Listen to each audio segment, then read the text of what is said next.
আসসালামু আলাইকুম, welcome back to my new blog. আমার আজকের রেসিপি হচ্ছে সাবুদানা মিষ্টি। সাবুদানা মিষ্টি কিন্তু খুব জনপ্রিয় ইন্ডিয়ান ডেজার্ট। কেউ খেয়ে বিলিভই করতে চাইবে না আপনি যে এই মিষ্টিগুলো সাবুদানা দিয়ে তৈরি করেছেন। যারা মিষ্টি জাতীয় খাবার বা ডেজার্ট খেতে খুব বেশি পছন্দ করেন তাদের জন্য আজকে আমার এই রেসিপি। আশা করছি আপনাদের অনেক ভালো লাগবে। বাই দ্য ওয়ে, আমি হচ্ছি তৌপিকা, আপনারা দেখছেন তৌপিকাস কিচেন। চলুন তাহলে কথা না বাড়িয়ে তৈরি করে নিচ্ছি সাবুদানা মিষ্টি। মিষ্টিগুলো তৈরি করার জন্য এখানে আমি নিয়েছি 1 কাপ সাবুদানা, সাথে 1 কাপ পানি দিয়ে ভিজিয়ে রাখছি 5 মিনিটের মতো। 5 মিনিট পর দেখতে পাচ্ছেন সাবুদানাগুলো কিছুটা ফুলে গেছে। এখন আমি এগুলো ধুয়ে নিয়েছি। সাথে দিয়ে দিচ্ছি হাফ চামচ পরিমাণ লবণ, 1 কাপ দিয়েছি চিনি। আপনারা চাইলে মিষ্টির পরিমাণ আরও একটু বাড়িয়ে দিতে পারবেন। 1 কাপ দুধ দিয়েছি। এখন একটি চামচের সাহায্যে ভালোভাবে মিক্স করে নিচ্ছি।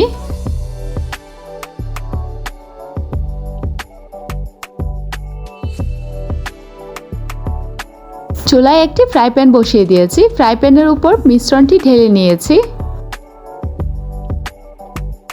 এই পর্যায়ে আমি চুলার জাল মিডিয়াম টু লো হিটে করে রেখেছি।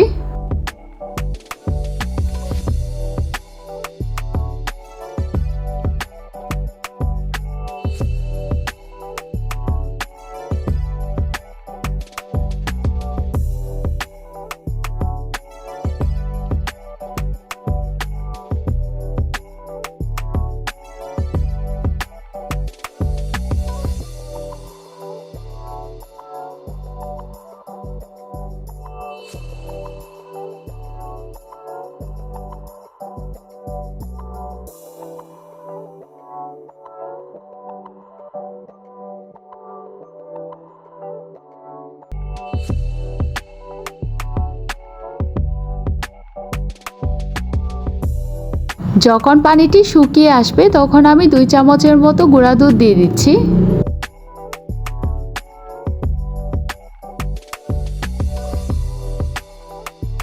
গুঁড়া দুধের সাথে সাবুদানাগুলি একটি চামচের সাহায্যে মিক্স করে নিচ্ছি।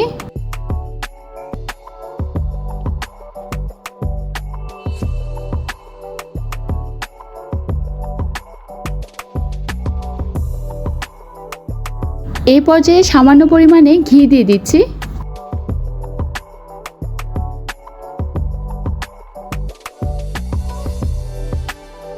এই তো তৈরি হয়ে গেল। আপনারা চাইলে এই পর্যায়ে নামিয়ে নিতে পারেন। এখন আমি কিছুটা কালারফুল তৈরি করতে চাচ্ছি, সেজন্য আমি কিছুটা তুলে রাখবো, কিছুটা কালার মিক্স করে নিব।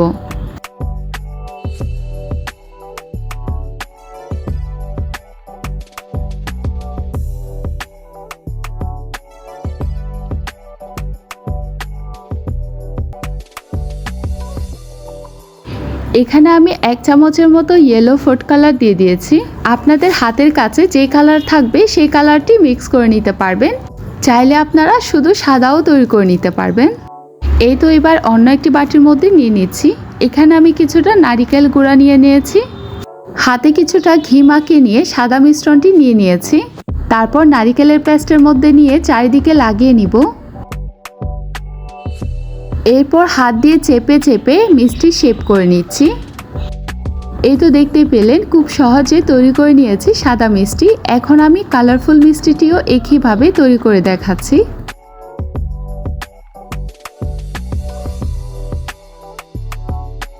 এখন আমি সৌন্দর্যের জন্য কিছুটা ডেকোরেশন করে নিয়েছি। উপরে কিছুটা বাদামের গুঁড়া দিয়ে দিয়েছি। মিষ্টিগুলো তৈরি করার পর কিছুক্ষণের জন্য নর্মাল ফ্রিজে রেখে দিবেন, তারপর খেতে কিন্তু অসাধারণ লাগে। আশা করছি আমার আজকের রেসিপি আপনাদের অনেক ভালো লেগেছে। যদি ভালো লেগে থাকে তাহলে অবশ্যই বাসায় ট্রাই করে দেখবেন। বাসায় ট্রাই করলে অবশ্যই আমার কমেন্ট বক্সে জানিয়ে দিবেন।